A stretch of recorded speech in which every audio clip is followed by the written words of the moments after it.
Ad astra abyss. Ah, traveler. You have come at just the right time. I have something for you. You're certainly very familiar with the kind of work we do. But I'm afraid this has nothing to do with any of the above commissions. Please take this brand new Adventurers Guild notebook. The Adventurer Handbook is for recording details of your completed commissions and intel on all sorts of monsters. Whereas this notebook is for recording the marvelous people and wonderful events you encounter on your travels. I hope it will be of help to you. Anyway, that's all for now. My commission is complete. Safe travels, traveler. Ad astra abyssosk.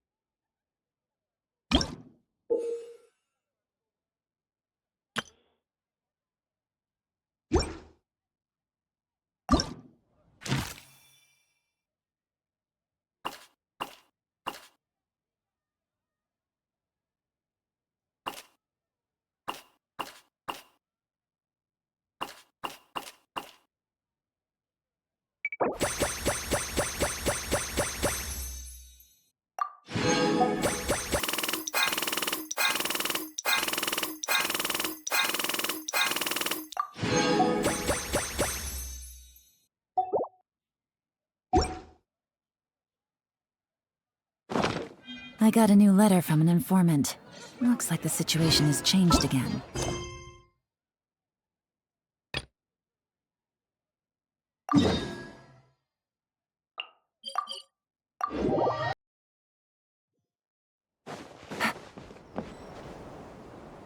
Yes, that'll do. Just a quick and simple cleanup job. Ah, little one, you're just in time. Oh, look at you. I can tell you're thinking. Oh no, she's going to send me off on some pain-in-the-neck errand again, isn't she? Don't worry. I was just going to say that we finished renovating the shrine and are preparing to roll out a brand new service. Now, I haven't had the chance to announce it yet, but here you are already. Wouldn't you agree that's good timing? See this offering box beside me? There's going to be another place to make wishes here soon. That's different. Fortune slips are about telling fortunes, whereas this is about making wishes. Now then, close your eyes, make a wish, write it down on a prayer plaque, then hang it up on this rack here, and maybe your wish will come true. Of course, but as for which wishes come true, that is up to the gods who watch over us all. Powerless Guji that I am, I can only help you in mortal matters. If that's what you wish for, then why not try it out? Here, take this fortune paper. It's left over from writing fortune slips. You can have it. Try writing your wish there. That might make it more likely to come true. When have I ever lied to you? Hurry up now, little one. It's time to make your wish. Remember to write your wish on the fortune paper, then stick it to the prayer plaque and hang it on the rack. After that, your wish will be made. Yes, nice and solemn. Very good. All right, little one, back to business with you. Remember to keep your ears pricked and your eyes open. After all, the person you wish to meet might just be sitting at some noodle stand, having themselves a lovely bowl. And bring me back one while you're at it.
Another bad one?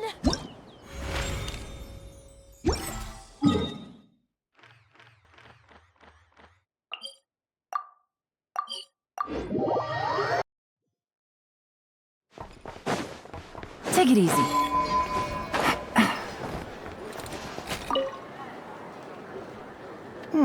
This should just about do it. Traveler? Hello? I didn't think I'd run into you here. Right. I should have realized. Master Jean told me you'd be here. We just didn't know when you'd arrive. I didn't expect to run into you as soon as I set foot in Nodcry. Yes, the Grandmaster sent you a letter, didn't he? He also sent one back to Mondstadt, telling us all about how you were doing. Of course, all the knights back home are still figuring out how to support you. But the Grandmaster wrote that we shouldn't be hasty and that he already had everything in hand. Yep, the Grandmaster's always reliable when it comes to important business. So when he says he'll handle something, we know we can count on him. But of course, if you run into any trouble, remember that the knights will always be there to help you. Feel free to come look for us whenever. After all, you're our honorary knight, a valued member of our order. That's what Master Jean told me to tell you when I departed from Mondstadt. Huh? Give me a moment. I didn't bring any sweet madame with me, but I do happen to have a bottle of our best cider. Captain Kaya asked me to bring it along. He knew you'd miss it. Guess he was right. Okay, I need a minute. I put it in my backpack and wrapped it in clothes. Oh, here it is. Go on. Have a taste. I did, of course. When I was leaving, the Grandmaster specifically asked me to bring some bottles of our very best dandelion wine for him. At first, Master Jean protested that my main objective on this long journey was to deliver letters to Nodcry, and she'd rather I not overload my luggage. She said someone else could transport it later. But after giving it much thought, I packed 2 bottles of wine for the Grandmaster anyway. Otherwise, he'd be talking my ear off about how wonderful dandelion wine is while waiting for it to get delivered. Oh, right. If you crave fresh sweet madames and steak, do come back and visit the Knights of Favonius' headquarters when you're free. That was what Amber wanted me to tell you. And that's all the messages I have for you. I should get going. Farewell, honorary knight.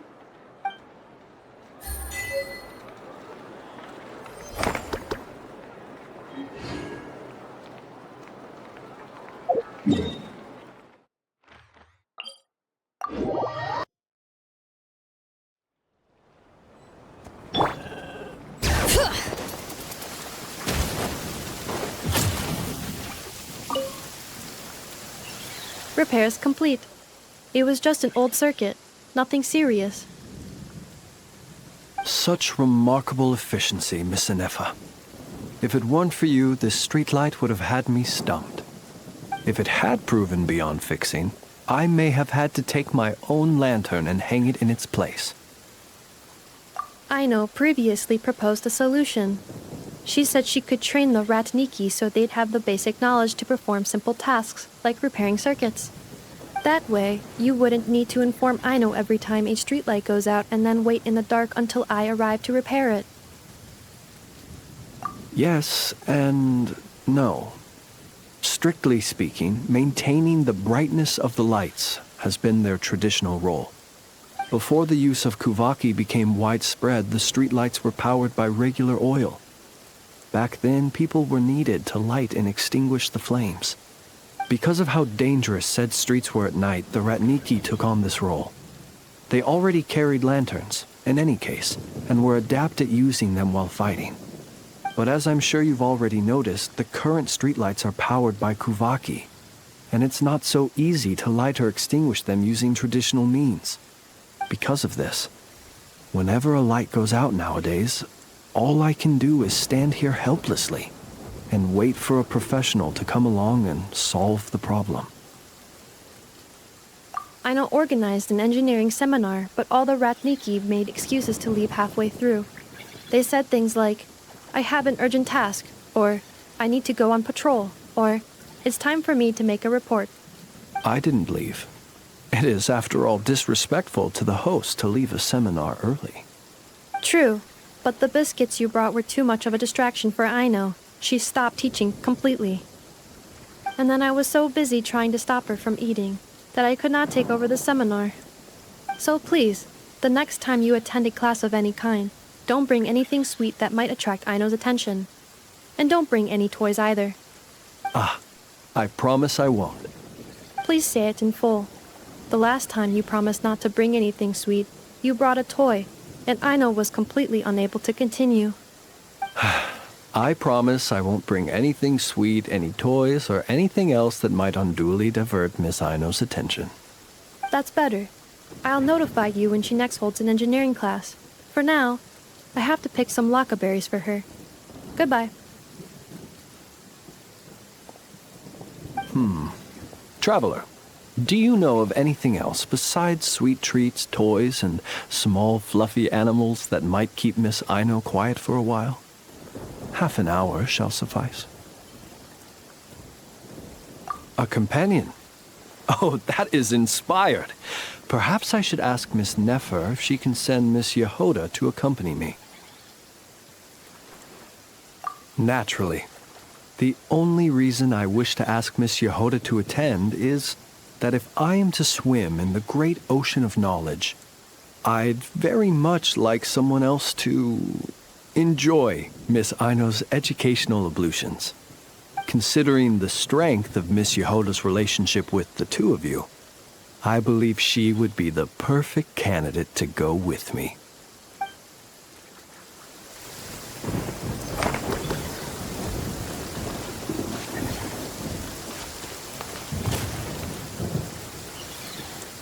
Day 2.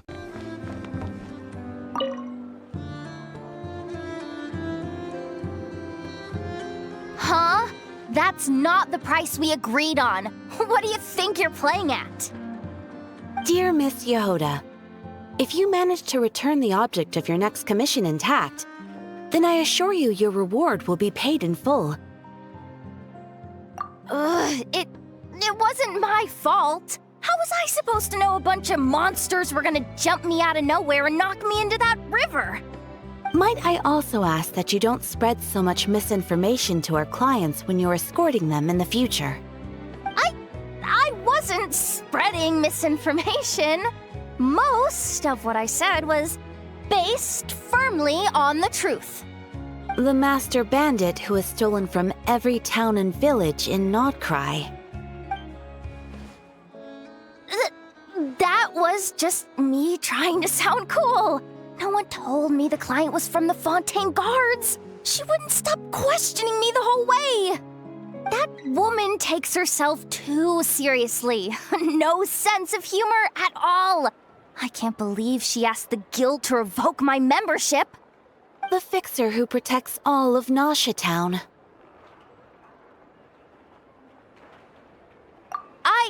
I was talking about Boss Neff. I was telling the client about her. Regardless, Miss Jahoda, if you wish to take on any more commissions in the future, it would be best. I know. Be careful what you do and say. Boss Neff's always yammering on at me. But my mouth gets all itchy when I don't use it too long. Perhaps you could take a few pointers from our experienced adventurer here. The Traveler? I guess she's not the worst person to learn from. But you're gonna need to wait for me to take this reward back to Boss Neff first. She ain't gonna be happy that it's not the full amount. I feel a lecture coming.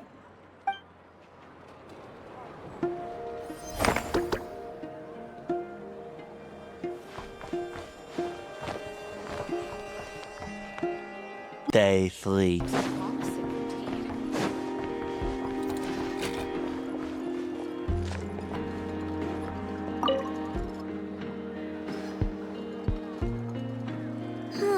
Am I using this wrong? Ineffa, read the operation manual you recorded last time for me again. I know, I believe regular lubricant is already sufficient. There's no need to create a brand new product. Aw, we're already here, aren't we? Come on, I just want to experiment a bit. Oh, hi there, traveler. Just the person we need. I bet you know how to use this crafting bench. Hurry on over and help me make a bottle of that... what's it called again? That cold... frosty something. Potential oil? Frosting essential oil. Yeah, that's the one. The cold stuff. I want to mix it with lubricant to create something special for Ineffa's joints. I was gonna do it myself, but taking efficiency into account, it might be better if you helped me out a bit. The truth is, Aino wasted all her ingredients trying and failing to make essential oil. We presently have enough to make only 2 bottles. I didn't fail. I was well within the bounds of reasonable trial and error. Making essential oil is a piece of cake for me. Piece of cake. But since you're the professional, it makes more sense to let you do it now that you're here. Please?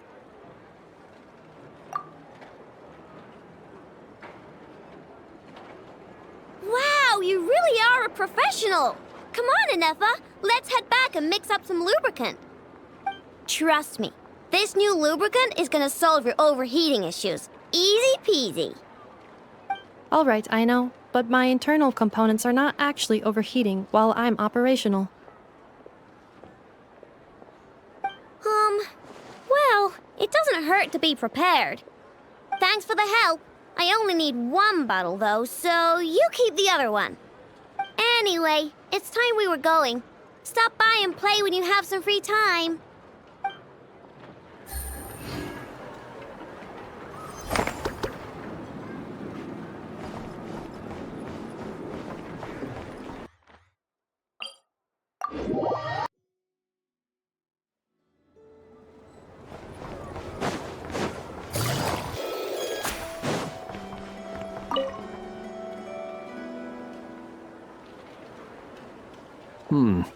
Is no one here? Well, hello. This is certainly a most joyful encounter. Seeing you lifts my spirits after a somewhat disheartening trip. I wouldn't say anything's the matter, merely that I am dealing with some unexpected circumstances. I recently learned of a collector in Nasha Town who, due to financial concerns, has been obliged to offer a pair of ancient coins for sale. I'm told she's a little eccentric and doesn't reply to letters, so I came out here myself to see if I could arrange a deal. I needed to come to town anyway to pick up some supplies, so I thought I'd pay her a visit on the way. Unfortunately, she doesn't appear to be home. More's the pity. It's just a little hobby of mine. Everyone has something that tickles their fancy, am I right? For me, it's old coins and gemstones. Time is the best filter. Anything that can make it through the sieve of time is almost guaranteed to be of good quality. The style, pattern, and condition of a coin convey a lot of information. They can tell you, for instance, how many moons it has seen before finding its way into my hands. Think about it. A coin may have passed through 10,000 people's hands, brought them happiness or sorrow, and witnessed a multitude of moments in their lives. The weight of time it contains is far heavier than its appearance would suggest. It is a witness to the past and something that has value in the present day, which makes it more than worth collecting. These coins have been stuck in my mind these last few days. What do they look like? What stories can they tell? If I can't meet this collector, I fear all desire to return home shall desert me. Look at me, rambling on about coins without a thought for the friends standing by my side. Let me think of a more interesting topic to make up for boring you just now. Ah, yes. Recently, I purchased a beautiful azure gemstone from a Fontanian merchant. It had long slumbered at the bottom of the ocean until being recovered just some days ago.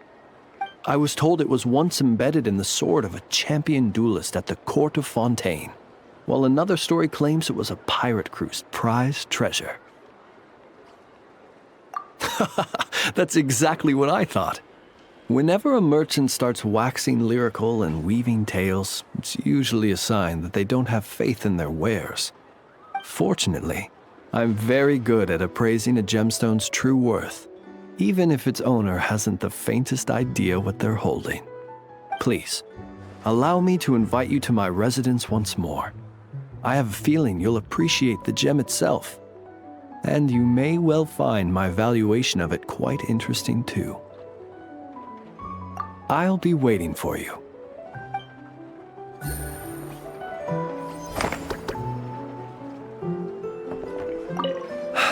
This collector must be a busy person indeed.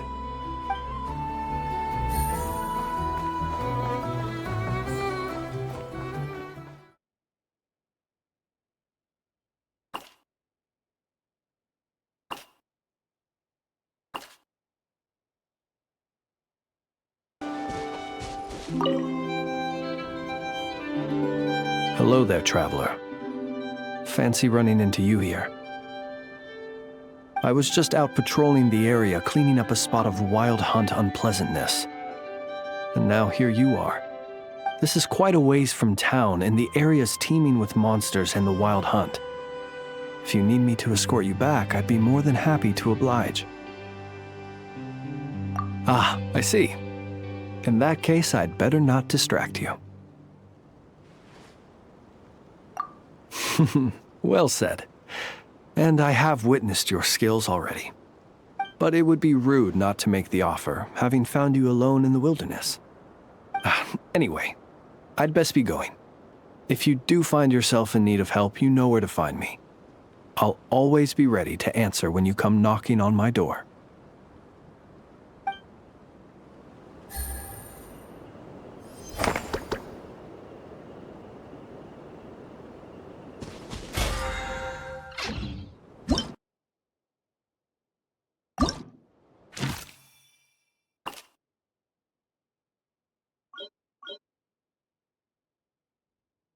Six and a half hours later.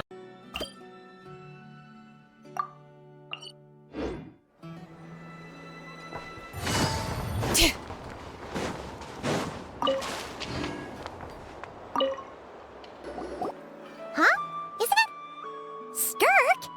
Are Paimon's eyes deceiving her? What's Skirk doing here in Notcry? Exactly. And Dory's here too. We should go over and say hi. Well, my. Such an exquisite radiant exoskeleton.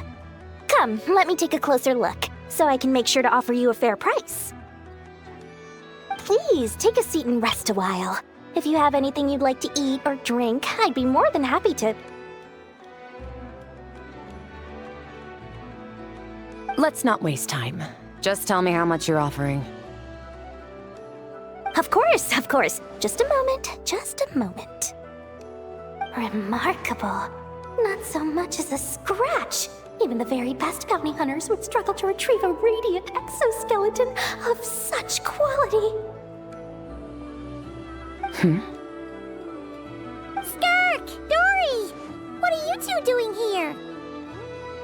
I came to look around Notcry, and thought I'd take the opportunity to make a little Mora.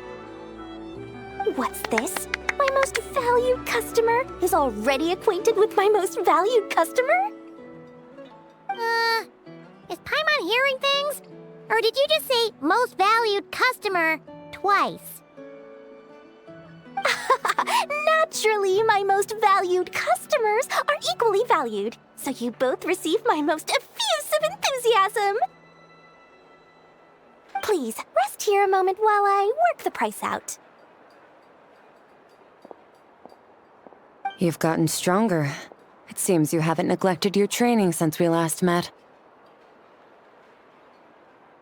I see. Nodcry is home to many worthy opponents. Should you overcome this trial, your strength will increase further still. So, how have you been, Skirk? When we last saw you, you said fate would decide how we'd meet again. Well, Paimon didn't think it would decide so quickly. Was it quick? It's felt like a very long time to me.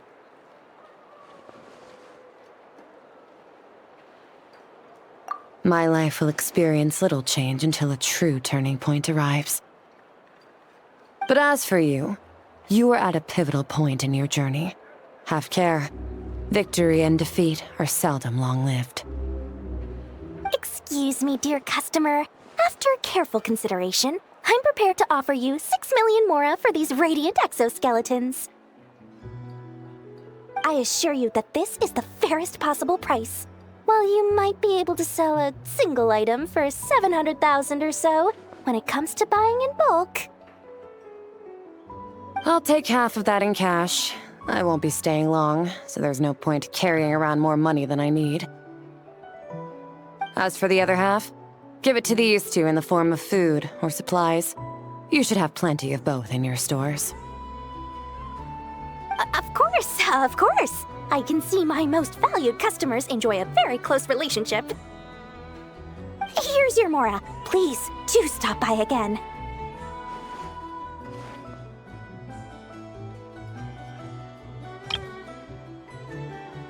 I'll be going then. Until next time. Huh? Won't you stay for a chat? Oh, she's gone again. That Skirk. That's just how she is, sweeping in and out like a sudden gust of wind. I'm used to it by now. Hey, that reminds Paimon. You haven't forgotten her somehow? Even though you've done lots of business together before? What's the deal with that? Huh? What do you mean? The all-knowing Lord Sangama Bay keeps every customer near and dear to her heart. Fine, if you must know, she's not really my customer, but rather a guest of Miss Alice, my supplier. Miss Alice introduced her to me, and now she drops by from time to time to do business. She's the perfect customer. She always brings quality goods and doesn't care too much about the price. Whoa! That's one suspicious-looking grin. You're not ripping her off, are you? Ridiculous! A strong, mysterious customer like that who brings me valuable items? I practically worship the ground she walks on. Dory's Divine Bazaar is a fair and reputable business. Now, I promised I'd supply you with food, so it's about time I start hunting for ingredients. 3 million mora. What can I find that's worth 3 million mora? It looks like I'm going to have to dig out something very special indeed.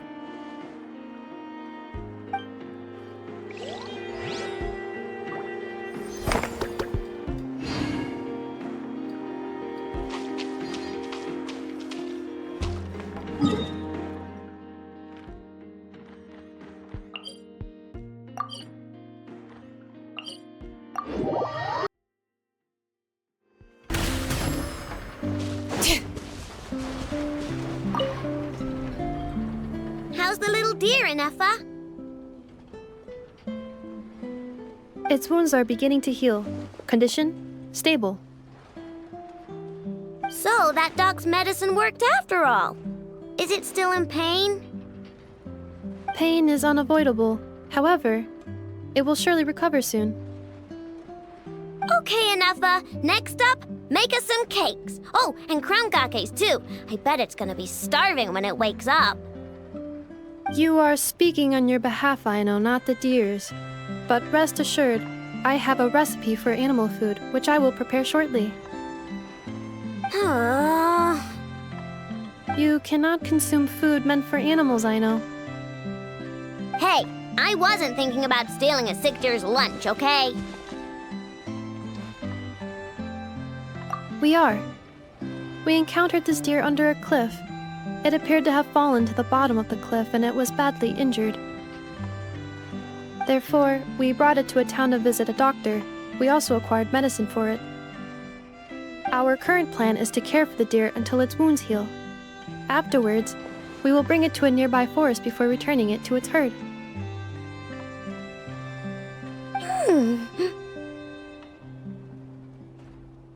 I know, we have discussed this before.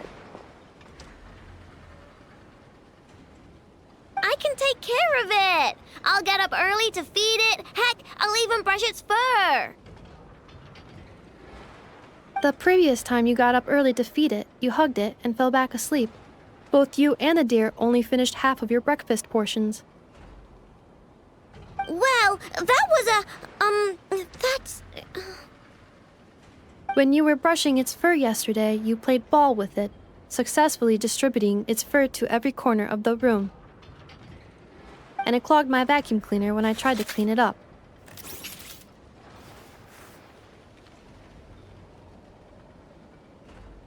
I just couldn't help playing with it. Fine. I'm sorry, I guess. But even if you say all that, No, I want to keep it as a pet. I'm already used to waking up early, giving it water, brushing its fur, then playing with it. If it suddenly leaves, I'll have trouble adjusting. The deer will too.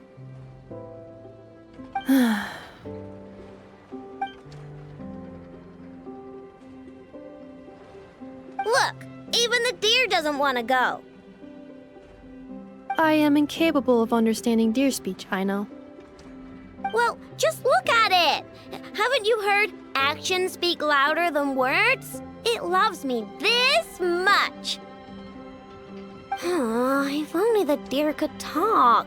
It could do all the persuading then. And then I could tell it to stop helping you eat the vegetables in your breakfast every morning. What?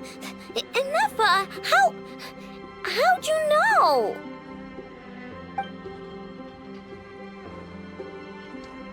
I did not know. It was merely a guess.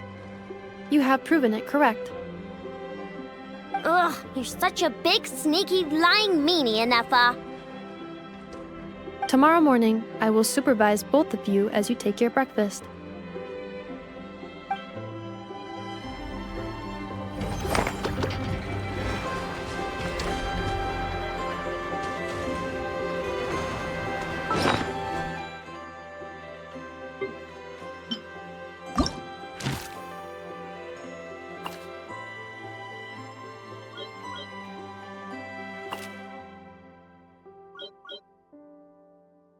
(8:01 p.m.)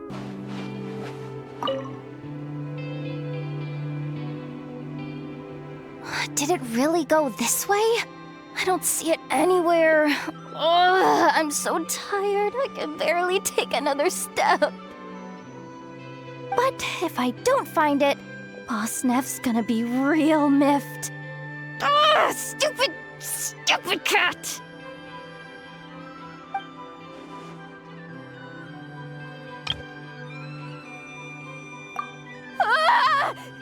Don't sneak up on me like that! Good thing you're here, though. I don't suppose you've seen a black and white striped cat around here? It's got a huge tail and a blue bow around its neck. Yeah. I don't know why, though. Boss Neff suddenly got it in her head to send me out here on this gig.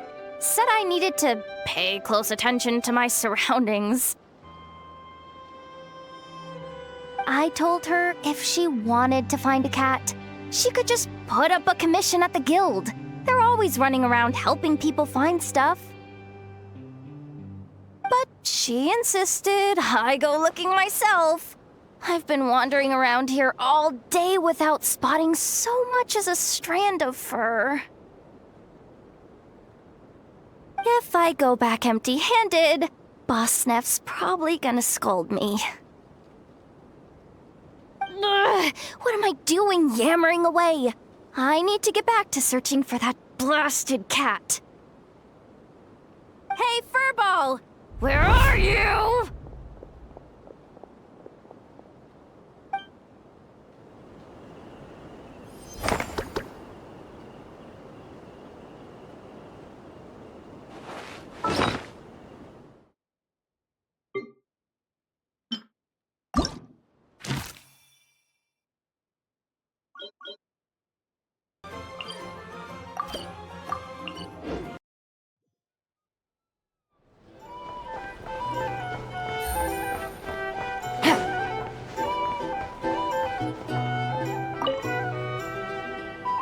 And in summary, that's the commission we're here for. How's that sound to you, Jahoda? All the same to me. You should ask yourself one question, though. You want to catch someone and not cry? How many lives are you prepared to lose for it? Well, I once read a story. It told me that if I find a deer with divinity, I could use its antlers to take my place for one death. And what do you know? Deer happens to be one of the Inazuman characters in my name, and I've got my own life to spare. That makes 2. Oh, Traveler, what a coincidence. What are you doing in Nodcry? Another stop on your journey, perhaps? Sharp.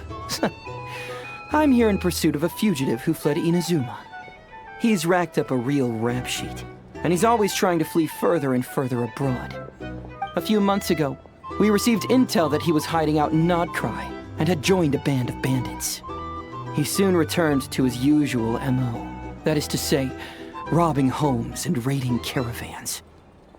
I think they called themselves the Seahook Gang or something. Word is they're quite a big deal in Nodcry and have taken in a fair share of exiled criminals from across Tevat. After that, I knocked on the doors of the Curatorium of Secrets, Mora in hand, and asked the boss to get me someone who could point me in the direction of this Seahook Gang. That's right. Judging by your expression, I'm guessing you're acquainted. I can tell. My intuition tells me that if Jahoda became a thief, even I'd never be able to catch her. You can cut the chatter. Boss Neff gave me the job, so it's only natural I'd be good at it. But the Seahook Gang you're looking for isn't the original Seahook crew. The original gang's long since disbanded. The people calling themselves that now are just riding on the name and scamming folks left and right. Yeah, I guess I do, huh? Interesting. This is news to me. Would you mind telling me more about this new gang of imposters, Jahoda? What's there to tell? New or old, fake or real, the Seahook Gang are bandits. A bunch of scoundrels who banded together for Mora, then fell out over it. Their old leader wound up thrown overboard as fish food, while the underlings fought among themselves for the scraps. Some died, and others continued their wanderings. The long and short of it is that the old Seahook Gang are dead, gone, or both. Wait. Doesn't that mean some of the suspects within could have started going around committing crimes again? When a house goes poof, the snakes and rats nestled within find other walls to burrow into. That's just how it is. Nobody wants to die out in the wilderness. But for all the vermin out there, it's also the perfect time to find a good place to settle down, and maybe get a good roommate along the way. If I were a rat, escaping the snake would mean freedom from being hunted down and eaten. When you think about it, that's a good thing. In any case, you've been most helpful, Jahoda. Thank you for the intel. It seems the Mora spent on your services was well worth it. It's honestly a real load-off to know that these people are just imposters using the Seahook Gang's name. I'd have had to admit I was in over my head flying solo against the real gang, with its international cohort of goons and all. Well, wait. You think you can take them on as they are now, all by yourself? Yeah, more or less. After all, I'm only looking for our Inazuman fugitive. I'm not here to bring the whole gang to justice. That's a bold statement, but whatever. I'll help you track the imposters down. What happens after? That's got nothing to do with me. Your kindness is appreciated, but this time I'd rather this be a solo outing. Now, I suppose that's that. I'll leave locating them to you, Jahoda. As for me, I'll get to thinking of how I can haul this scoundrel back to Inazuma and have him confess his crimes.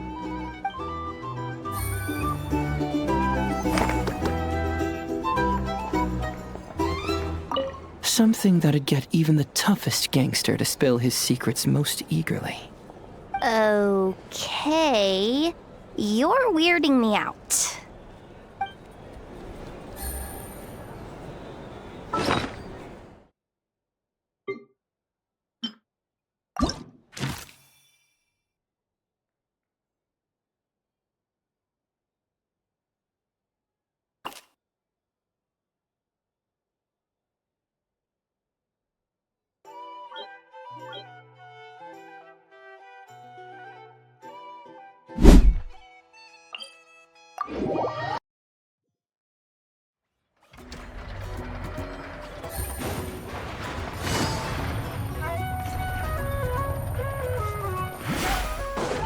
Take it easy.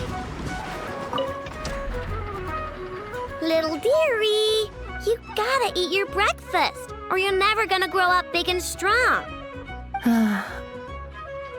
I know. There is still lacquerberry residue hanging from the corner of its mouth. Huh? What? Its recovery is progressing smoothly. In a few more days, we can ask Miss Lauma to send it back to its herd. I know.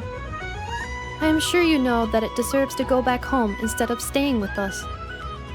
But... Did the Lady Moonchanter from the Frost Moon Scions not say as much when she came to treat the deer? Its family might be worried about it. Once it has recovered, it would be best to send it home. I know, but... You know, it obviously hasn't recovered yet. Does your leg still hurt? Do you want to go home? I know. Didn't the Lady Moonchanter promise us that she would come and pick up the deer? When the time comes, let's ask her to listen to what the deer has to say again.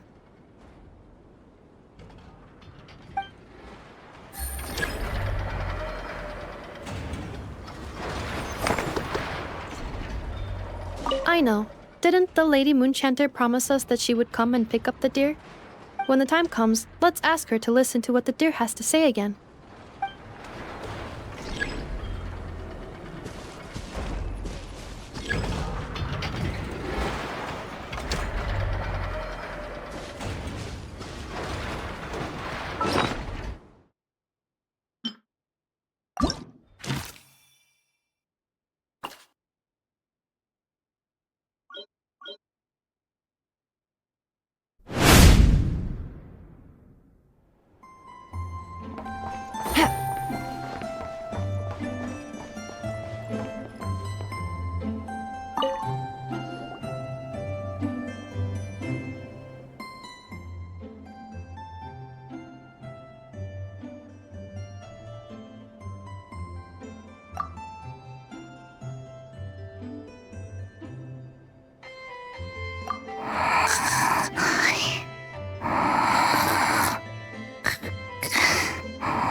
Just standing there.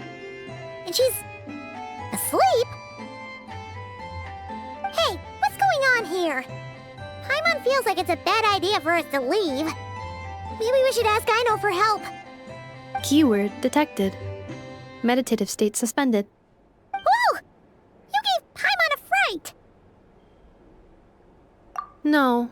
However, it was Jahoda's request.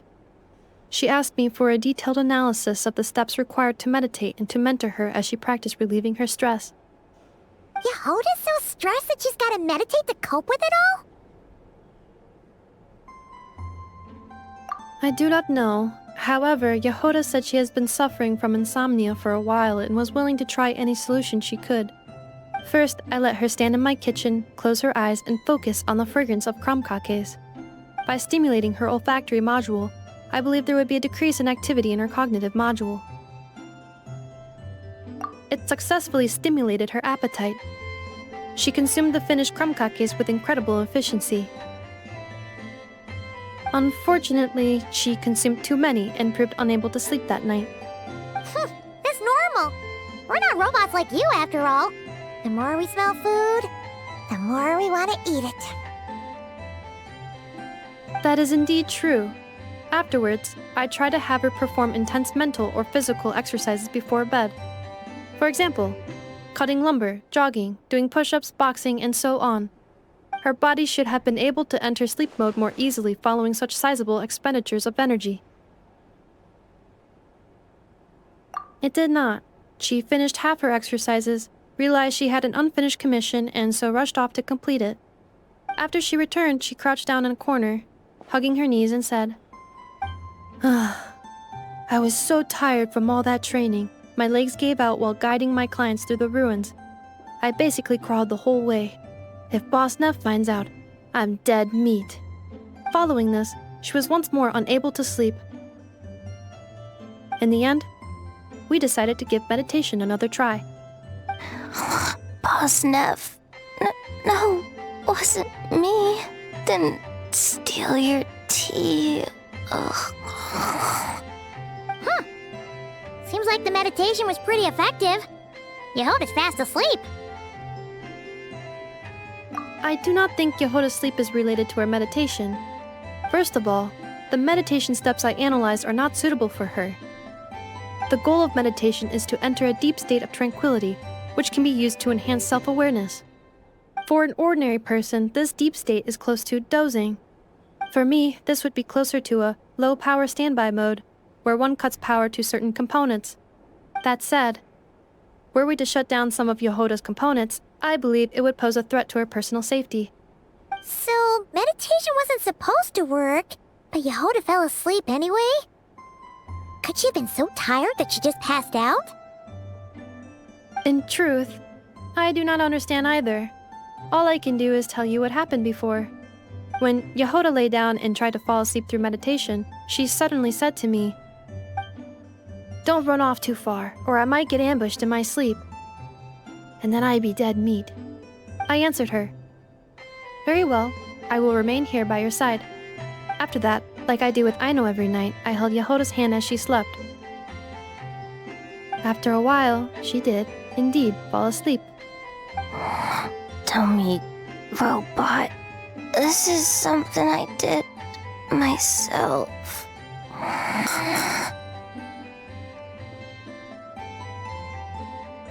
Yes.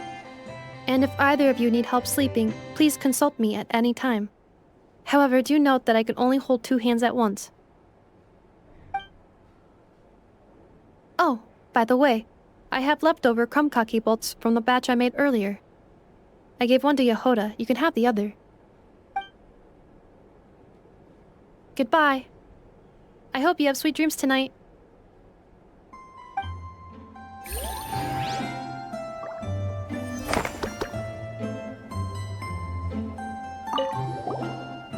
Do you need any assistance sleeping? Since Jahoda's asleep, I have 1 hand for Paimon and 1 hand for you now.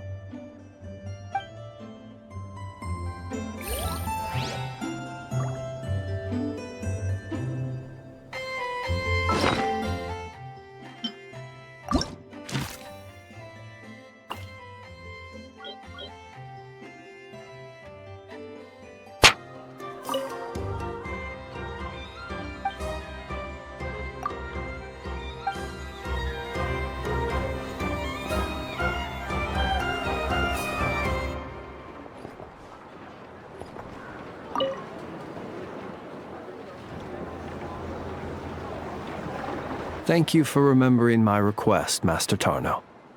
I will be sure to treasure this pocket watch. There's no need to stand on ceremony, Mr. Flins. If I may be so bold, I'd say this watch is fortunate to have ended up in the hands of someone as discerning as yourself. Even if that someone turned up to collect it half a month late because he needed more time to get the money, I do hope it won't miss the finer life and flee back to your shop in the middle of the night.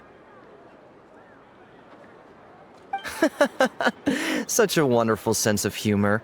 Even if it wished to escape, I doubt it would get far with a ratnik such as yourself on its tail. Here, I've already wrapped it. It's yours. My thanks again, dear Master Tarno. Perhaps we can have a drink in the flagship when you're next free. It would be my pleasure, Mr. Flins. You could say so. This pocket watch cost me half a month's salary. I suppose that means no more fine liquor for me for the next 2 weeks.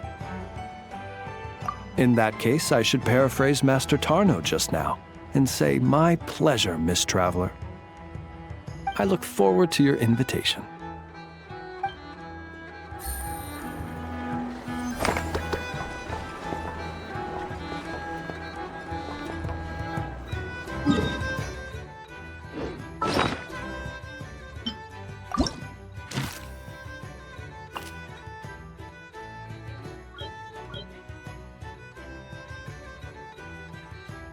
Seven hours later.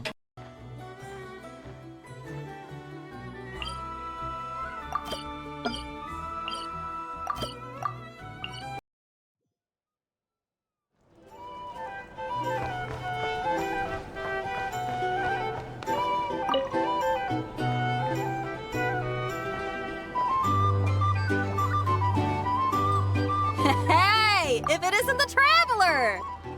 Didn't expect to see you here. This surprise meeting is pretty sick. I should spin it into a tune right here. I sure am. Having a ball, to be honest. Fun is where the inspiration lies. Most of my songs might be about rebellion and breaking down prejudices and all that, but that doesn't mean I have to beat a serious rhythm all the time. Too much of a downer really ruins the feel of a song. You gotta keep it bright sometimes, you know? You gotta relax and recharge.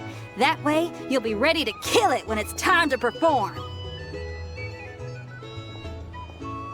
I guess I'm hoping for some sort of unexpected breakthrough?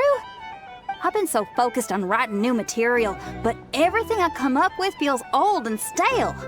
I need something new. So I decided to take a holiday to try escaping this prison I've built for myself. My last stop was Fontaine, where I saw a magazine with some photos of Nod Cry. It got my creative juices flowing, and I was itching to find out more. Well, after looking into it, it turns out the whole atmosphere and way of thinking out here are like nothing I've encountered before.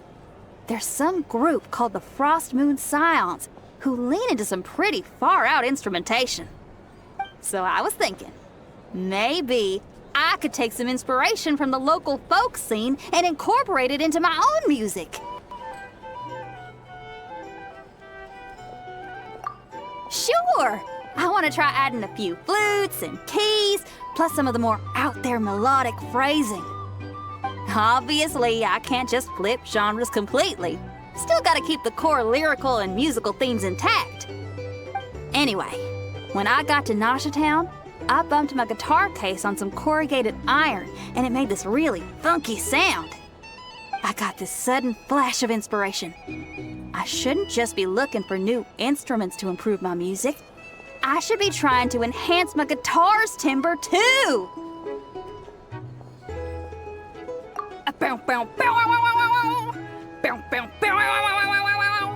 Oh, something like that. It's kind of hard to replicate a guitar with your voice, you know? Basically, I'm going for something punchy, compact, clean, and absolutely savage. If I could modify my guitar's acoustics, ramp up the compression, and add a second sound hole to boost the lower end frequencies, oh, I think I can get a sharper, more metallic sound.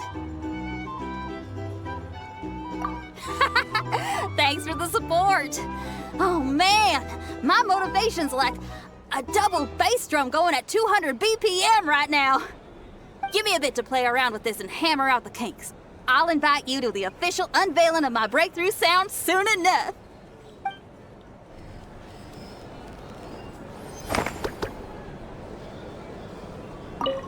Huh. What style should I aim for with my next song?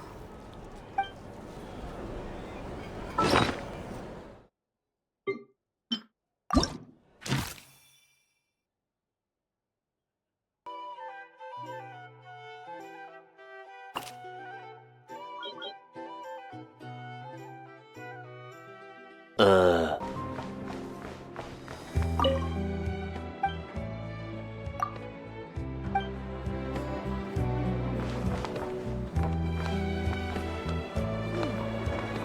that I've finished all the new books that have come out, newspapers, anyone?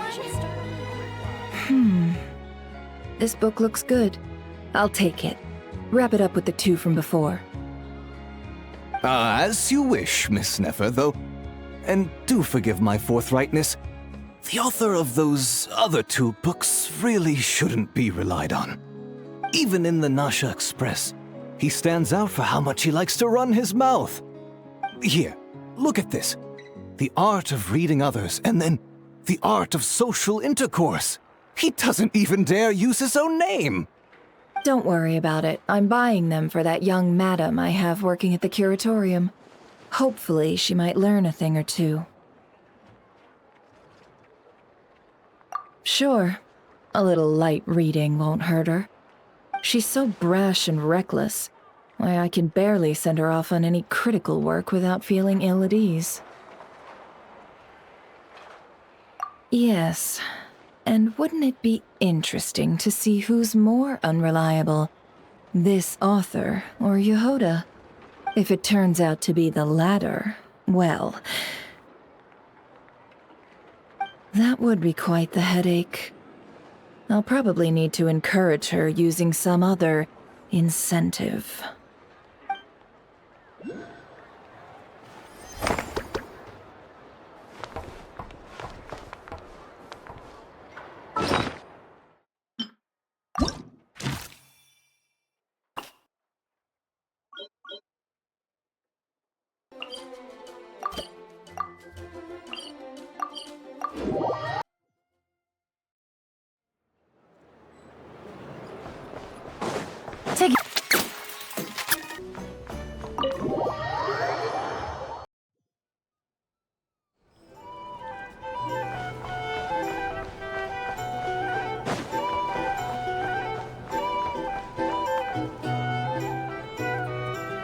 A base of dandelion wine, aged for 25 years.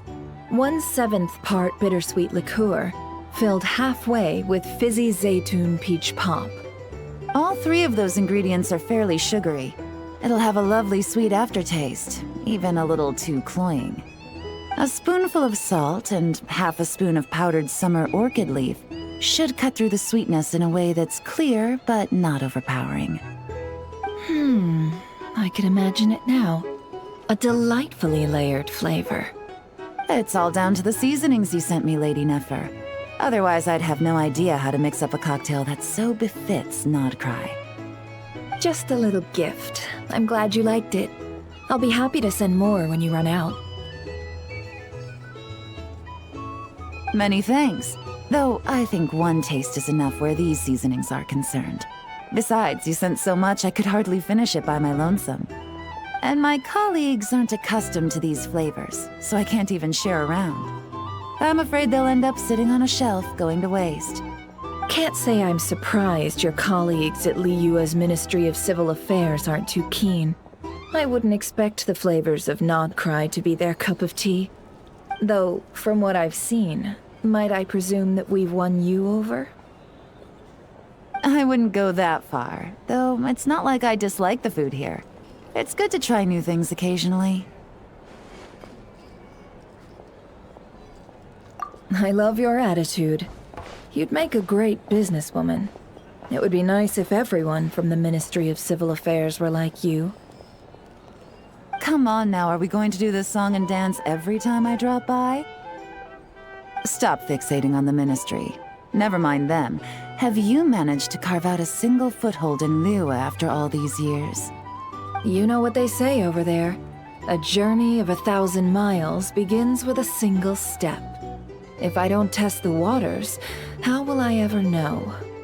Don't waste your energy. No matter how long those claws of yours are, you're never getting them stuck into Liyue. Is that a warning? It's advice.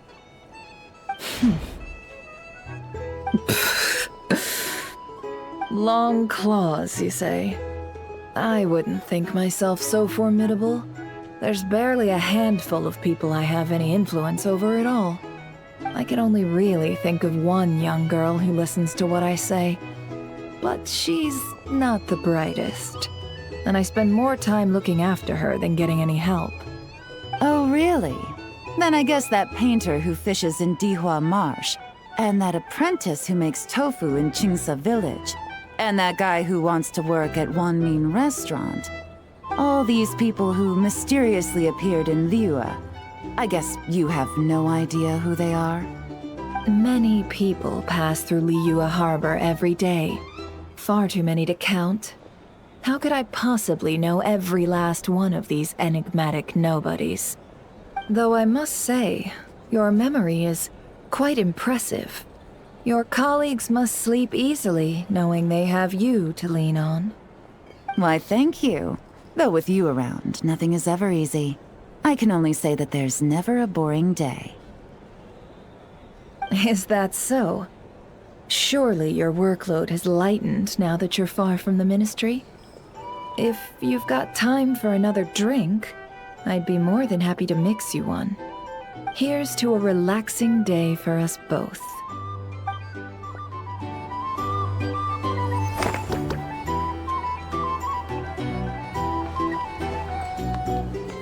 Here. Taking a moment to unwind every now and then does wonders for the mind. I'm in full agreement. Though some strings must remain drawn tight, Lady Nefer. Just in case.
Almost there.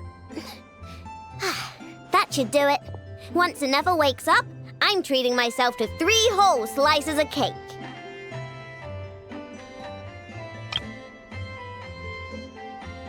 Oh, hey! Are you here to play? Sorry, but I'm busy right now. Just give me a bit. I'll be done soon.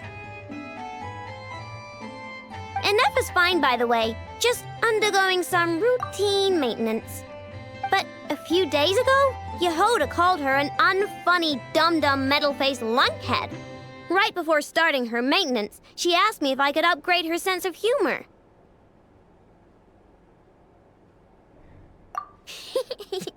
Well, of course! Why, I'm Queen Parent of Parenthood Kingdom!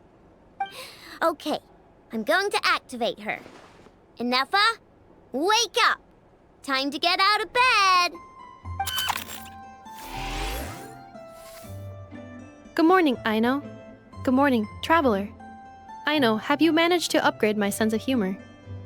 Duh! Such a trivial task is nothing to a genius like me.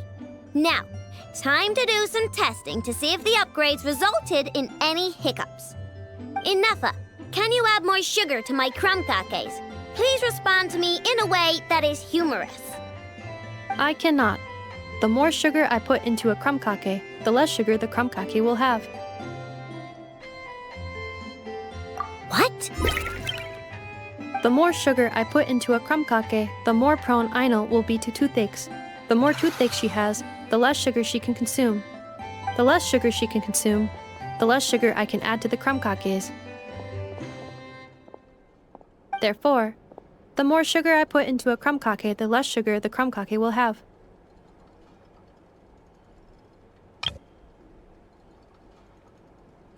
Okay, that's not supposed to happen. Help me with another test, will ya? If it stays bad for a while, the traveler will crack a smile. What? You are not laughing, so I suspect I was not understood. Actually, the first joke I told used a deliberately flawed chain of logic. After confusing the relative relationships between crumb cakes, sugar, Aino, and Aino's dental health, I drew a ridiculous conclusion.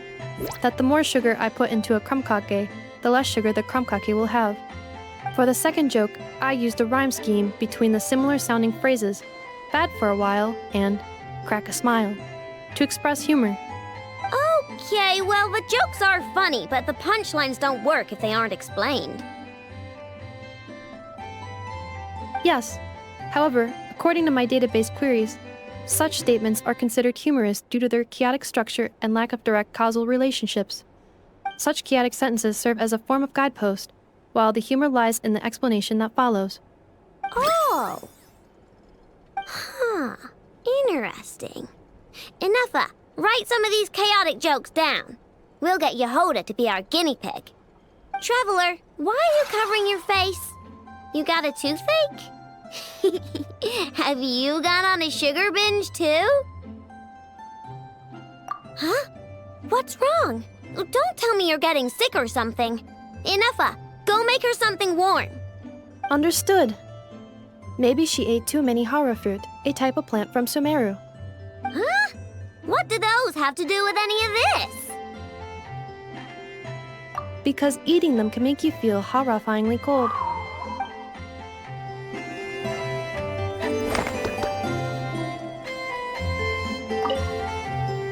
Hey! Wow, this update was a great idea! Give me another joke, Ineffa. Of course. Please give me a moment. Since there is no fixed formula for generating jokes like these, I will need to reorganize the relevant keywords.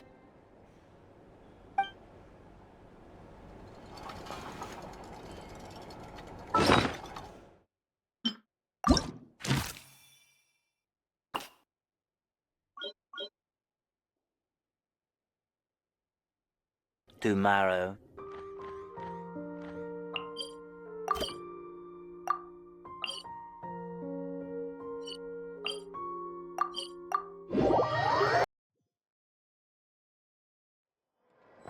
Take it easy.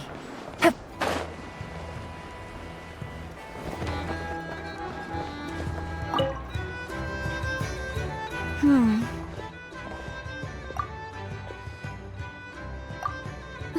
Well, if it isn't the Traveler. It's been a while for sure.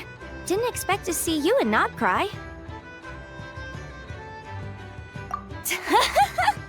Oh, if only. Not Cry's even more lawless than I could have imagined. How should I put it? Well, that's just it. This place is quite literally a lawless land. Even if I was hired to provide legal assistance, I suspect it'd all devolve into everyone resorting to the Final Defense Manifesto to air their grievances. Ta-da! Here's your answer. The most direct method of self-defense.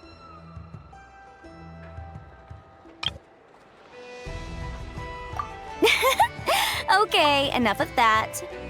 The reason I came to Nod Cry is to gather material for the new legal guidebook I'm co-authoring with Shinobu. The book's theme centers on the borders of law, and one of its chapters is about what happens when law and order completely breaks down. There's no way I'd be able to get an accurate picture of that back in Liyue. So here I am, this infamous land of lawlessness. As soon as I stepped into Nod Cry, I knew I was in the right place. It's not like the law here has broken down. It's more like it never existed at all. And, unsurprisingly, I haven't run into a single person in my line of work. Being a legal consultant here is probably an easy way to starve. Hey, don't worry. I've got Adeptus blood, remember? Ordinary bandits can't even scratch me.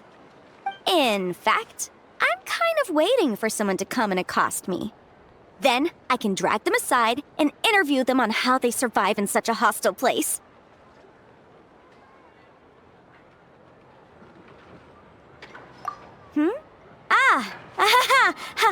Yeah, you have no idea. I spent so long convincing her to let me leave. I'm sure my horns grew out a little. Why, yes, we talked it through. I definitely did. Yes? Yeah. Granny just loves me to bits, you know, and we spoke for ages. Anyway, I'd love to stay and chat, but I've got an appointment with, the Curatorium of Secrets, that's it. So, without further ado, I'll be getting a move on. See you! Bye!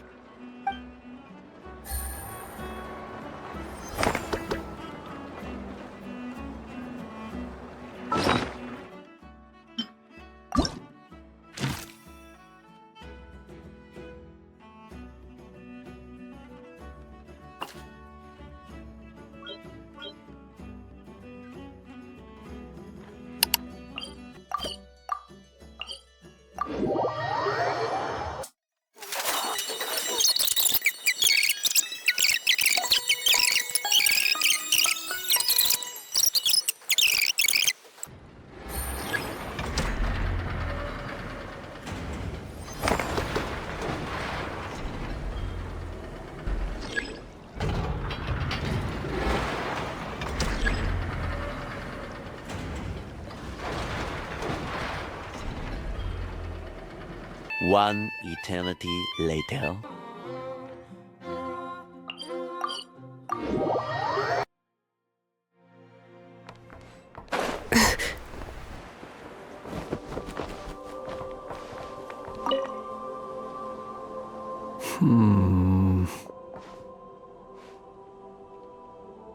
There is indeed quite a lot. After accounting for daily necessities and emergency supplies, there's still enough to set aside in case of sudden visits from my colleagues. After all, my personal requirements are modest. It would be a waste not to save the excess and use it to help others in need.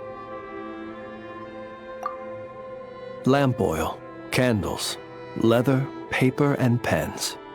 Oh, and a few bottles of strong liquor, and some emergency food, of course. Judging by your expression, I can tell you're wondering, what emergency food did you buy? Exactly. These supplies need to stand the test of time, so all of this food has undergone special processing.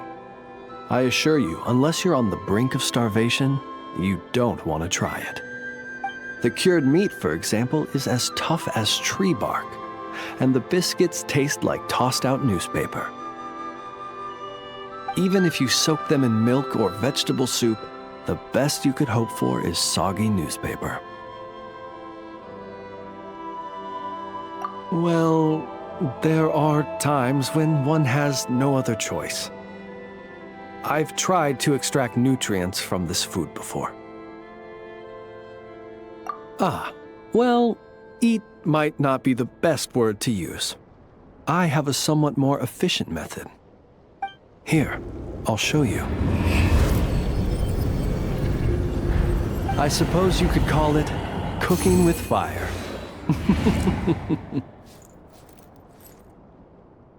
There have been a few more desperate moments when I've been trapped alongside other poor souls. You should know, if I were to use the method I've just shown you in front of my colleagues, it might leave them feeling uneasy. And so I have at such times been forced to attempt to swallow this food, as they would. Though try as I might, I really was unable to swallow it. In the end, I broke it down into smaller pieces, some of which I stuffed into my mouth and some of which I dropped into my lantern when no one was looking. Unfortunately, my colleagues noticed how slowly I was eating and mistook my reluctance for concern, believing I was eating less to allow them more. After that, they patted me on the back and enthusiastically filled my arms with more cured meat and biscuits. Indeed, I was grateful for their noble act of kindness, and can clearly remember the taste of cured meat and biscuits to this day.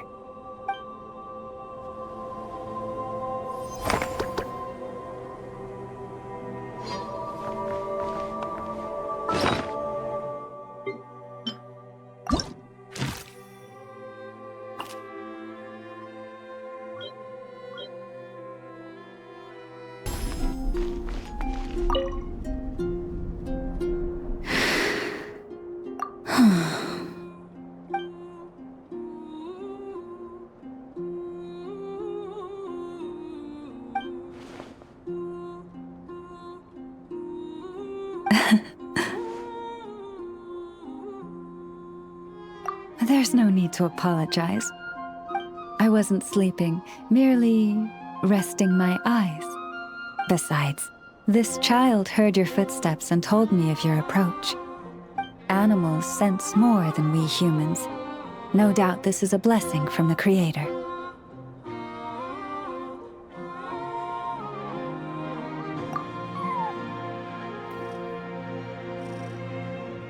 It acknowledges you as a kind soul. This child persuaded me to trick you by pretending to fall asleep. Let's see if she spies on you or tries to steal your food. Though I have faith in your noble character, even I couldn't help but be a little bit curious about what you would do.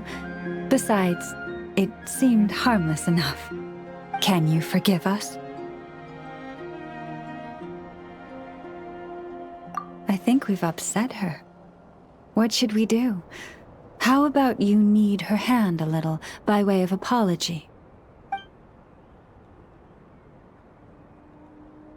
My palms are the same as any other human. I'm afraid my kneading might not be so pleasant.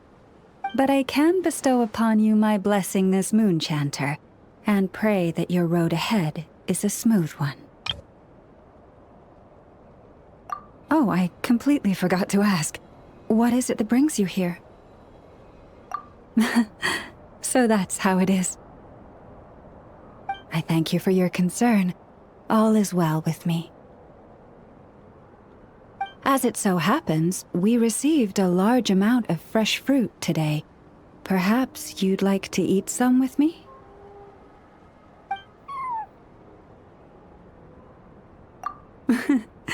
It doesn't wish to leave us. After a lot of lounging around, it's enjoying the commotion.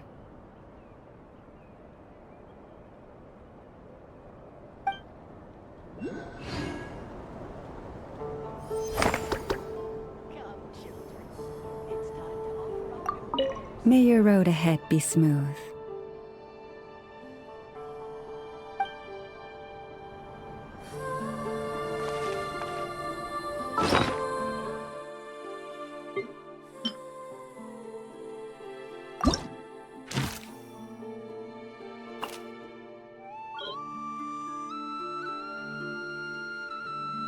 The next day.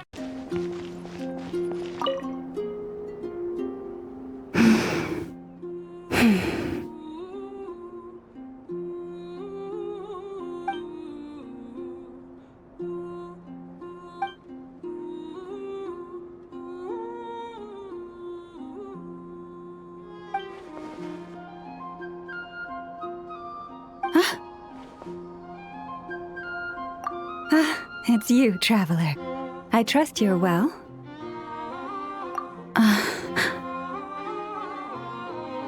No, that's not it at all. It's just, my antlers are quite heavy. I almost toppled over. It gave me quite a shock.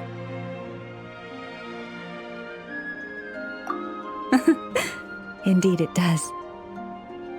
As you've seen, my antlers are bigger than everyone else's. It can get quite exhausting whenever I have to walk long distances. Which is why I try to find the time to come here and rest whenever I can. I fear I must have nodded off this time, however.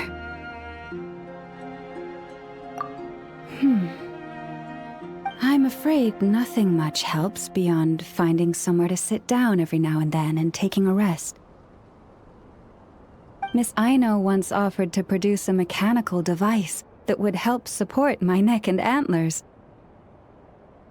While I was grateful, it didn't seem to be entirely... how should I put it? Yes, that's a fine choice of word.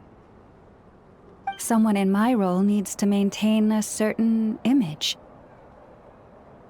As Moon Chanter of the Frost Moon Scions, it would be unseemly to appear in public with a machine around my neck. Indeed.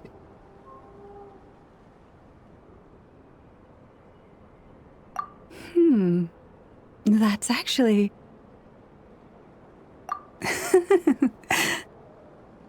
I must say I found that quite the amusing mental image. Thank you. A good laugh was exactly what I needed to chase the tiredness away. Don't be a stranger. Feel free to drop by whenever you're passing through. I'll make sure we have all the fresh fruit you can eat.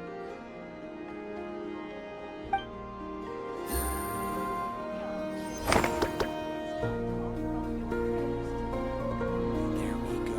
Another task done.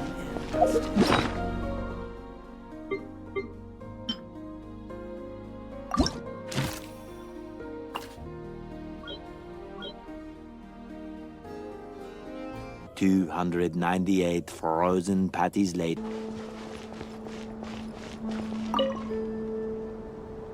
Miss, are those antlers on your head?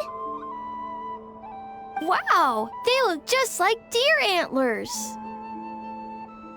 I bet they are. Just like us Frost Moon Scions. Yeah, Our Lady Moon Chanter, Miss Lauma, also has a pair of really pretty antlers. I don't fully understand what's going on, but I'm quite sure my horns and hers aren't the same thing. I know! Miss Lauma's horns go up and yours go down. Wow! Are you also a moon chanter, miss? Moon Chanter? Well, I don't think I am. Moon Chanter? That's a foreign term to me. I think Granny once mentioned an Adeptus who is related to the moon, but I don't think they were a moon chanter, were they? Oh, no, wait! Granny told me not to tell outsiders about Adepti. So, what should I say to these kids? But your horns are just as pretty as hers. Miss, can you talk to animals like Miss Lauma can?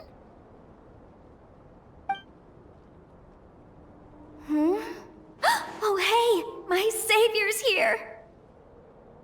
Hey, traveler! Over here! Let's skip that first. I need you to save me right now. If these kids keep asking me questions, I won't be able to hide my identity as an Adeptus for much longer. Ina, Kari, it's good to be welcoming to our guests, but if you ask too many questions, you may come off as impolite. Ah! Miss Loma! Yeah, you're right. Sorry, Longhorn Miss. We asked too many questions. Sorry. It's just that we've never seen someone from outside the Scions with horns, so... All right. Come, Ina, Kari. You two should go home. I saw your parents on the way here. They must be worried sick searching for you. They're searching? Oh no! It's way past dinner time! We're dead meat. Daddy's going to scold me. Bye-bye, Miss Loma. And bye-bye, Longhorned Miss. Oh, thanks for your help, Lauma. I don't know how I would have wriggled out of this otherwise. I should have stayed in the library to search for information like you advised. Didn't think I'd be ambushed the instant I stepped outside. No need to blame yourself, Yanfei. The children are merely curious beyond their years and unaccustomed to seeing outsiders with horns. I apologize on their behalf for the discourtesy. It's fortunate that the Finches came to tell me you were surrounded by Ina and Kari. It seems my arrival proved timely. It's all right. I should have known better. That we are. Yanfei came to visit us Frostmoon Scions 2 days ago, saying that she wished to gather some reading materials. Since she came to study, I invited her to stay. Lauma's been a big help. I've gleaned lots of valuable information from the Scion's library. Maybe even stuff that'll give Shinobu a surprise. You're too kind, Yanfei. You were merely browsing our archives and writing down some of our customs. Although, I do not understand these borders of law you mentioned. As long as your time here has proven fruitful, then all is well. The borders of law are essentially... On second thought, it's not the sort of thing where a short explanation will suffice. Once the book's done, we'll just send you a few copies. It should be clear once you read it. It's a universal law book that should be concise, engaging, informative, and easy to understand. We'll cover legal concepts, as well as the regulations present in many nations. Is that so? Well, then I look forward to reading your work, Yanfei. I believe the children will be interested too. I promise it'll be interesting. I guess I should head back to the library and continue my transcribing for now. See you both around. I hope our Adeptus finds what she's looking for. She told me everything on her first visit. I must admit, seeing an Adeptus with horns fills me with a sense of familiarity. I listened to her many stories of Liyue's Adepti, and in exchange I granted her access to our library. In that, she has thus far proved most rule-abiding. A praiseworthy virtue, I must say.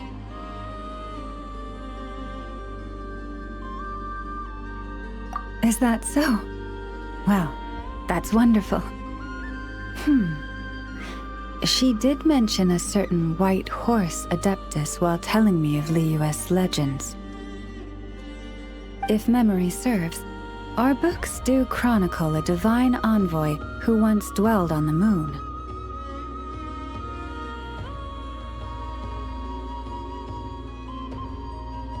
Now, do not concern yourself overly with a mere flight of fancy on my part.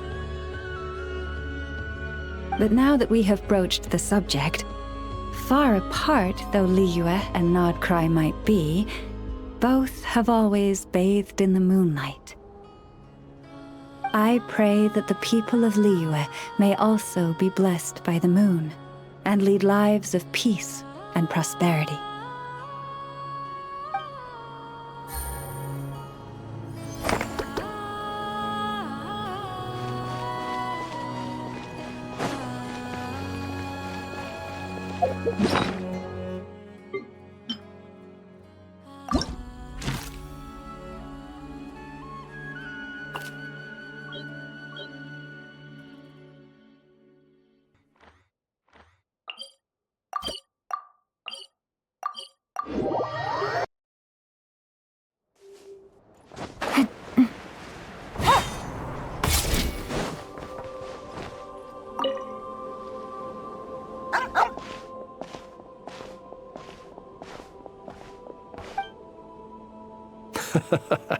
This is a good one.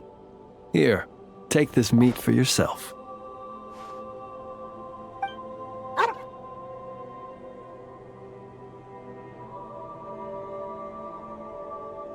Mine? Not at all. It belongs to itself. It sometimes brings me old bones to help with my puzzles, that's all. I should be clear. While I don't know what bones these are, I can say for certain they don't belong to any humans who slumber here or elsewhere. Bones are another thing that tickles my fancy. Sometimes when I see one that's a bit unusual, I'll pick it up and add it to my collection. Then when I'm feeling bored, I try to connect all my bones and create something whole. A bit like doing a jigsaw puzzle. You could call it a form of artistic expression.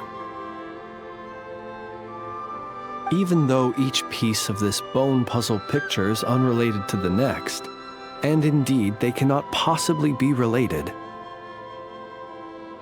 just pondering how best to put them together and create something beautiful is an extremely relaxing process. Then, one day, an uninvited guest intruded on the room where I kept my bone puzzle picture. It was none other than the dog you saw just now. It did. By the time I entered the room, the little intruder had completely dismantled my picture. The second it turned and saw me, it bolted away between my legs. Luckily, all was not lost, as I'd already taken a photo of it. And more than that, now that my old puzzle was dismantled, I was free to construct an even bigger puzzle with my growing collection of bones. Which is how I consoled myself at the time. After all, the damage had been done, so why not look on the bright side? The next day, as I was just about to begin piecing my puzzle together, my four-legged guest returned, and this time it brought a mouthful of bones. I couldn't understand what it was saying, but its intent became clear when it laid its animal bones at my feet and then placed them one by one into my puzzle. After that, it simply sat down and looked at me. After I gave it some cured meat, it got up and left. Ever since then, it's dropped by from time to time to give me bones in exchange for food.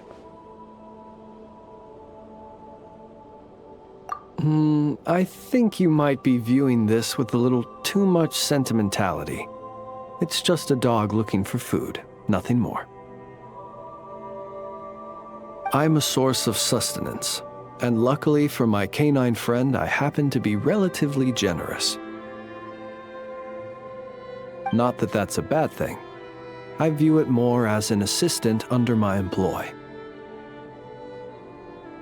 It doesn't speak, and it leaves when I tell it to.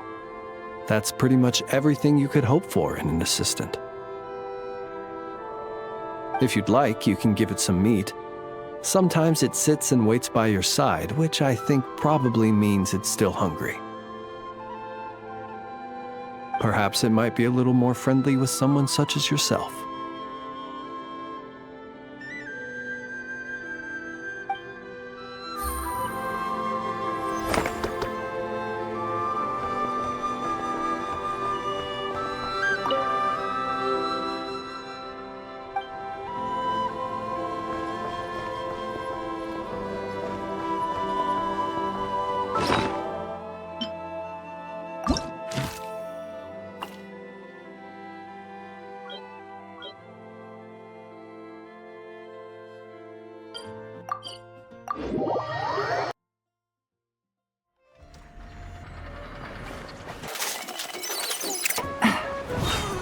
Take it easy. 3 more to go. Familiar presence detected nearby. Hello, traveler. Yes. Aino enjoys eating crumb kakes made with fresher specimens. The ones at the marketplace today fell below her standards, and that is why I am presently here, carrying out orders to procure them. Yes, I am. How about you? Thank you for your concern. A few days ago, Aino adjusted my humor module, returning it to its original output. Because my efficiency in generating jokes decreased significantly after my first few responses, it was taxing to generate more afterward, and any forced results lacked humor. According to Aino, it is because the creative logic of these jokes is overly chaotic and my logic module cannot comprehend their creative principles. Therefore, I cannot produce content of substance. In order not to affect the logic module's operation, Aino decided to return the humor module's parameters back to normal levels. But if you enjoyed my sense of humor from before, traveler, I can notify Aino. Do you not like these types of jokes? Is that so? He must be someone of great skill. To think that he can generate consistently humorous jokes from such bizarre and chaotic creative principles. Of course, if you wish to ask me about adding more sugar to crumb kakes, my answer is this. Crumb kake recipes include specific quantities of sugar to be added. Adding too much or too little will affect the taste of the finished product. Of course, I am scanning the area to determine if it is suitable for a cooking demonstration. The results are not favorable. Backup plan activated. I will also write down the recipe and give it to you. You're welcome. If you have time, remember to come visit. Although my humor module has been restored to its original parameters, Aino has been researching the creative logic chain of these kinds of jokes. Should she manage to create a joke generation module, I will be able to continue telling jokes.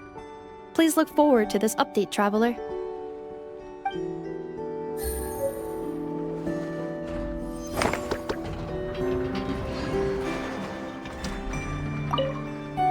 According to my list, I need to gather 3 more laka berries.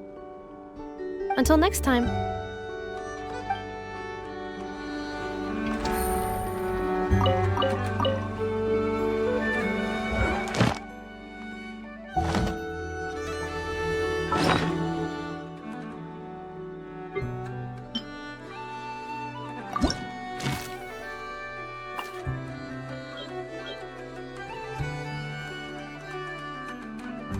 A few inches later.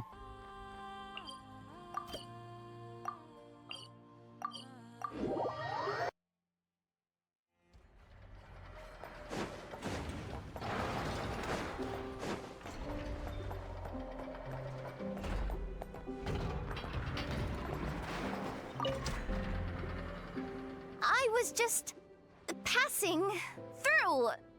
Seriously? How many times do I have to say it to get it through your thick metal head? Drat. I felt bad when I spoke to her like that last time. And I really want to say sorry, but it's so hard to say it out loud. Anyway, I'm dumping off some excess scrap I don't need. Got them during an... a commission. Yeah. And I even went out of my way to get these components. Ugh, what am I doing? Come on, Jahoda. It's not that hard. Just gotta apologize to Ineffa. Thanks a bunch. Traveler, you're here too? Wow, today's a great day. Ineffa, get more crumb kakes ready. Ugh, how does she say this stuff so naturally? Come on, I've got to get it together. Ineffa, about that time I, called you a dumb metal face. That was on me. I'm sorry. As far as I am concerned, my face is indeed made of metal, so I agree with that aspect of your assessment. However, I disagree with the rest. The logic module that Aino created is not dumb. Huh?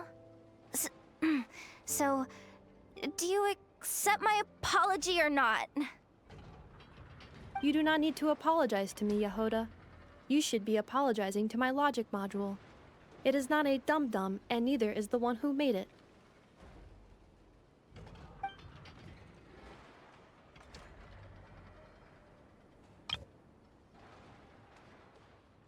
Only because she asked me to. She didn't want to disappoint Jahoda, so I raised it. Just a little bit. So you're just making fun of me? I am not. As a matter of fact, the aforementioned module truly is all Jahoda needs to apologize for. A portion of said module's external monitoring port is located in my eye. Please make eye contact with me and apologize to it. Yikes. Okay. I'll just spit it out. Yikes. I'm sorry. Logic module that Aino made for Ineffa. Very well. My logic module and I forgive you, Jahoda. Have this lockaberry crumb-cake as your reward. It's freshly made. Aino, traveler, you two are welcome to have some as well. Finally. I finally managed to say it. Even though it turned out a little weird, that took more out of me than exploring a whole ruin. I know. Still, is it just me, or is she a bit chattier than usual today? Funny? Is she supposed to be funny? Wait, why are you bringing this up? And Ineffa, don't take the crumb-cakes away! I haven't eaten mine! No. After all, you now need to apologize for something else. Huh? I know. Please adjust my humor level back to its default value. Jahoda, please take a seat.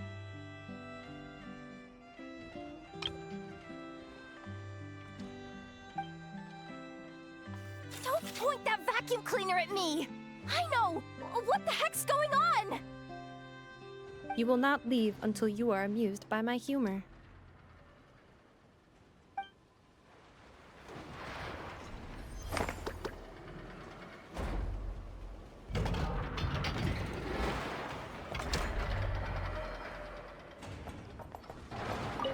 Hoo-wee! Today's crumb cakes sure are yummy!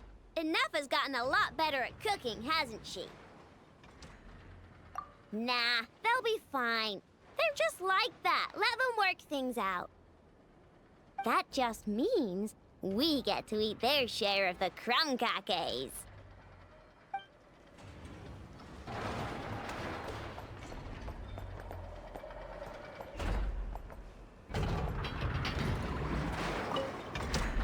Are you amused now, Jahoda? Oh yeah, I'm busting a gut right now. You are lying. You wouldn't even look me in the logic module port. Oh, come on! How am I meant to laugh at your jokes when they suck this bad? Logic me that, you robot! All right, then we will continue. Oh, we will not continue! I've had enough, so please stop holding me at vacuum cleaner point! I laughed! Didn't I? Is that not good enough for you? Jahoda, please take a seat. I will continue telling jokes.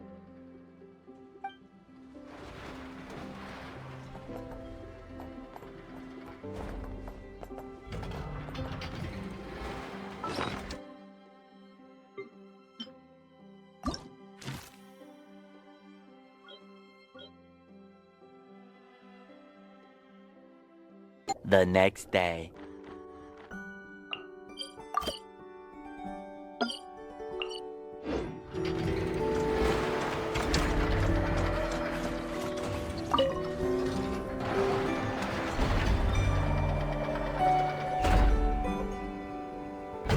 Ineffa! Yes? Do you like kittens? Based on previous established patterns when you asked me. Do you like snacks, Ineffa? It was actually because you wanted them. Do you want a kitten, Aino? Don't you think Ashrio's a total cutie patootie? I know. We have discussed this before. Our house is not suitable for pets. I know that. I don't want a cat or anything. I promised you, didn't I? But say, Ineffa, don't you think cats are cute? I think cats are very cute. However, it would be even cuter if you could make me a vacuum cleaner that does not get clogged by cat fur. I'll make that for you later. But before that, let me ask you a question. Ineffa, do you want to transform into a cat? I know, I do not understand. What? Ineffa's gonna become a cat? Traveler? Paimon? Are you here to play? Gotta say, your timing is perfect. Do you like snacks? I got snacks. You can have some. Oh, Paimon loves snacks, but maybe she shouldn't. What? Hey! When did you get a snack intake calculation module installed? Oh, good thing Paimon ate before coming here. Otherwise, she wouldn't be able to say no. That's because I heard some stinky brats gossiping and saying stuff like, "Ooh, Ineffa's always wearing the same thing, it's so boring." They're the boring ones. Ineffa looks awesome, and she's super interesting. But I gave it more thought, and when I was making Ineffa, I never asked her if she wanted to look like this. So, you want to give Ineffa a new look? Well, it's nice to change her clothes once in a while, right? But I'll only give Ineffa what she wants. I'm a super open-minded parent after all. The body you made for me is perfect and convenient. I pay such aesthetic concerns no mind. If I hear something terrible, I will simply delete it or deactivate my auditory systems. Thus, this is a non-issue for me. Ah, so when Aino nags you about making crumcakes, will you also turn off your auditory system? No, I listen to everything Aino says because she's an important member of my family. And what you say is also of great importance to me. You are all my dear friends. My current records indicate that a majority of conversation topics between Aino and Paimon include eating various types of sweets or sneakily discussing where they would go to eat. The last record occurred in the middle of the night, so I must recommend you two eat less. Oh, you don't have to keep that sort of record. On the other hand, the traveler's speech is divided between commissions, caring for and helping friends, as well as dealing with various kinds of dangers. Traveler, I recommend you rest more. Well, you've got no work to do now, so I guess it's rest time. Which means I'm going to make a nice kitty outfit for Ineffa. Help me out, Paimon. And I can make one for you while I'm at it.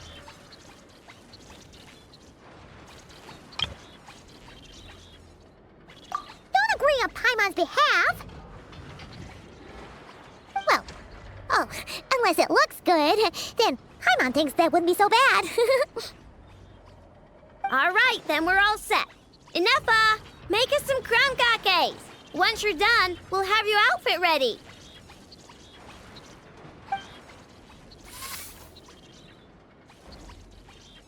Let's see.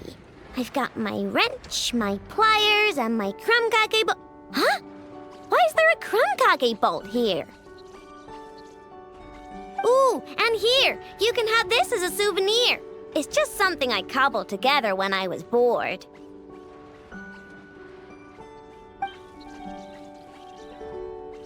It probably does something, but I can't really remember what right now.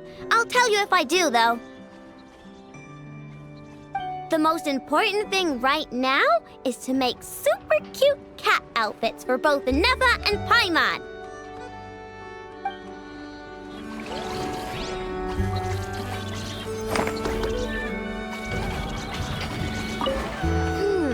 What color should I... Never mind. I'll just lock the overall design in first. Do not worry. Aino is an excellent craftswoman. I'm sure whatever she makes will look great.